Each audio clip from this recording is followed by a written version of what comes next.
Mae Kim yn arweinydd hyderus, sy'n angerddol am roi'r gofal a chyfleoedd gorau i blant y Cylch. Mae wedi llwyddo i adeiladu perthynas wych gyda'r plant, y rhieni a'r gymuned. Mae angerdd Kim at ei gwaith wedi rhoi cyfleoedd arbennig iddi. Mae wedi bod yn helpu i ddatblygu adnoddau ar gyfer ymarferwyr eraill, ac wedi chyfweld am wahanol elfennau'r cwricwlwm mwyn rhannu arfer dda gyda chylchoedd eraill.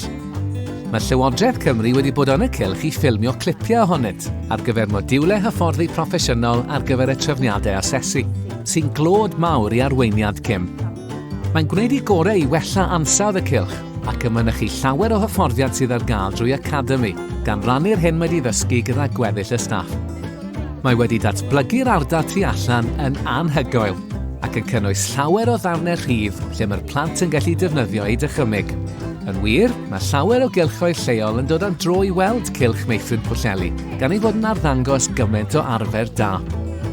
Mae Kim yn aml yn mynd â'r plant i lan y môr, i'r llyfrgell neu'r ganolfan hamdden. Os nad yw hi'n mynd â'r plant i'r gymuned, mae'n gwneud yn siŵr bod y gymuned yn dod at y plant, drwy wahodd ymwelwyr mewn i'r Cylch.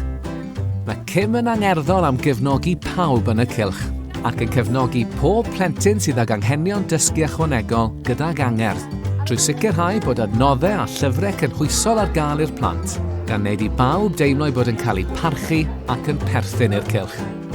Wedi bod yn arweinydd y Cylch ers sawl blwyddyn, ac mae'n parhau i ddatblygu'n bersonol a datblygu'r Cylch lles y plant, y teuluoedd a'r gymuned. Llynedd, fe enillodd y Cylch sêl safon arian y safonau Serenog, ac eleni mae'r Cylch wedi llwyddo i ennill y sêl aur, sef y lefel uchaf posib mewn ansawdd gan Mudiad Meithrin. Mae'r llwyddiant yma i gyd diolch i Arweinydd medrus ac uchelgeisio, Aunty Kim.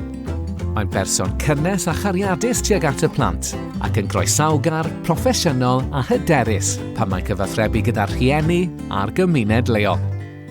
Llongyfarchiadau i Kim Jones, Cylch Meithrin Pwllheli.